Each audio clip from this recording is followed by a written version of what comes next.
Vous avez installé un studio chez vous et vous aimeriez bien savoir comment faire pour enregistrer correctement une guitare acoustique, ou simplement vous avez envie de vous lancer là-dedans dans l'enregistrement et vous aimeriez bien savoir par où commencer, qu'est-ce qu'il faut acheter comme micro et comment les placer, etc. Aujourd'hui, je suis avec Olivier de la chaîne How Music, qui est justement une chaîne qui donne des conseils aux artistes pour produire leurs disques en travaillant chez eux avec un home studio. Et justement, on va regarder ça, mais avant, je vais lancer ma petite intro. Salut, c'est Olivier de Guitarist Pro pour vous aider à progresser rapidement à la guitare. Si vous êtes nouveau ici, songez à vous abonner. Alors Olivier, donc toi, tu es ingénieur du son. C'est ça. Et justement, j'ai vu sur ta chaîne une vidéo dans laquelle tu expliquais comment enregistrer une guitare acoustique et j'aimerais bien voir justement quelles sont tes meilleures astuces et tes meilleurs conseils. C'était une vidéo du point de vue créatif aussi. Ok. Donc finalement, la guitare, tu l'enregistres comme tu veux, en fonction de tes moyens, de tes micros et de ce que tu veux en faire. Tu veux une guitare de qualité qui sonne bien propre, brillante, ou bien une guitare dégueulasse pour juste aller remplir dans un mix. Okay. Donc moi ce que je fais ici c'était plutôt propre, c'est-à-dire... Oui, parce qu'on a fait une petite interview avant, donc c'est pour ça que... Voilà. Okay. Une DI, la DI c'est très important, on prend le son directement qui sort de la guitare. Ça passe pas dans l'air, c'est juste via les micros. Et là on a un son...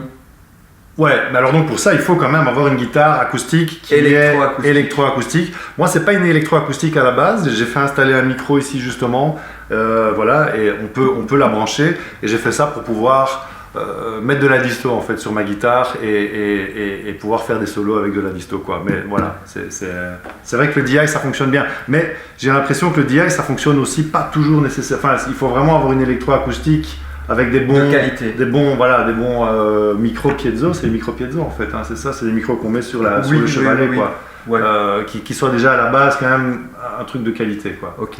Ben après on peut mixer ça justement, la DI, le son DI avec un micro. Ici moi j'utilise le C414, aujourd'hui j'utilise ça, demain j'utiliserai un autre, hein. C'est en fonction de la météo, de mes humeurs, de plein de choses. Donc celui-là il est très bien, c'est un grande membrane, pur or. Alors je vise la scission corps-manche de la guitare, ici. Je cherche l'équilibre entre les fréquences basses et aiguës. Et donc on fait un test, on enregistre, il y a trop de basses, bon on va le mettre un peu plus par là, on peut viser plus les doigts ou plus le côté main droite. Vraiment il faut écouter et voir ce qu'on préfère.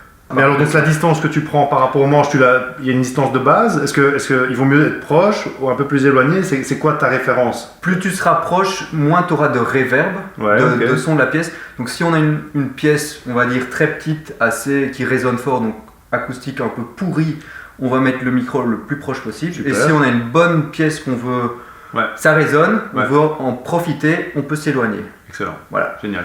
Ici, j'utilise également un couple de micros petites membranes. C'est des micros russes Octava MK12. Ça sonne tout bien. Déjà russe, c'est bon signe. Mais combien ça coûte ça 400-500 je pense. Ah ouais, pour la paire. Pour la paire. Ouais. Alors ça, c'est pour avoir une stéréo gauche-droite, donc pour élargir la guitare dans le mix. Super. Alors tu le positionnes où ce micro? De nouveau, on part de là, on s'adapte avec le micro précédent, que toutes les membranes soient alignées pour être en phase. Génial. Est-ce qu'on peut faire un essai et tu enregistres et puis après moi je peux faire écouter justement ce que ça donne avec cette config là? Ouais, pas de problème. Ouais. J'ai plus joué de guitare depuis 3 mois, je me suis cassé la main, vous êtes sûrement au courant. Donc là je reprends tout doucement, c'est du 0,13 là-dessus.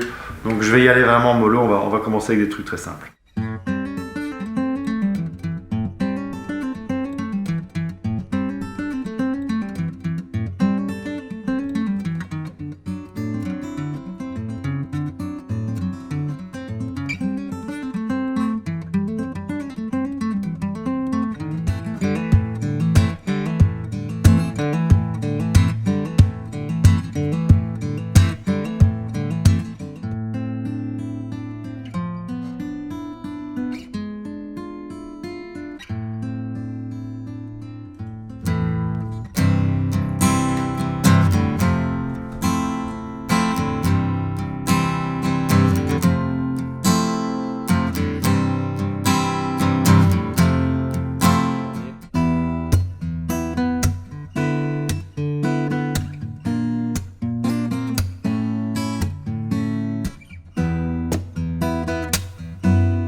Donc là, on est dans le studio d'Olivier et ce que je voulais vous montrer justement, c'est qu'est-ce qu'il fait après en post-production dans Pro Tools, quelles sont les machines qu'il utilise. Olivier, je te laisse la parole. Alors, bon, déjà les micros, ils vont dans des préamplis. Ici, préampli carte son normale, et on a Jomic, deux préamps que j'utilise pour le couple XY. Tout ça arrive dans Pro Tools. J'ai mes 4 pistes. Je vous fais écouter les pistes vite fait séparément. Ça, c'est le couple XY.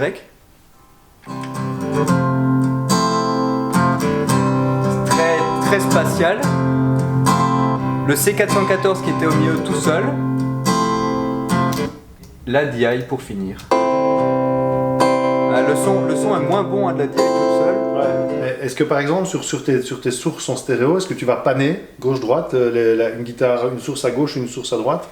Ces micros-là, ils sont panés à l'extrême, ça c'est sûr. Ah oui, donc tu pannes vraiment à l'extrême en plus. Ah oui, pour ceux-là, oui. Ouais, là on le voit, vraiment à gauche et à droite. Ouais, d'accord. J'espère que ça vous a aidé et que ça vous permettra de faire des meilleurs enregistrements à la guitare acoustique. Merci d'avoir regardé cette vidéo. Merci à Olivier. Merci Olivier de nous avoir donné tous ces meilleurs trucs, ces meilleurs conseils, ces meilleures astuces. Et à bientôt pour un autre tuto. Ciao.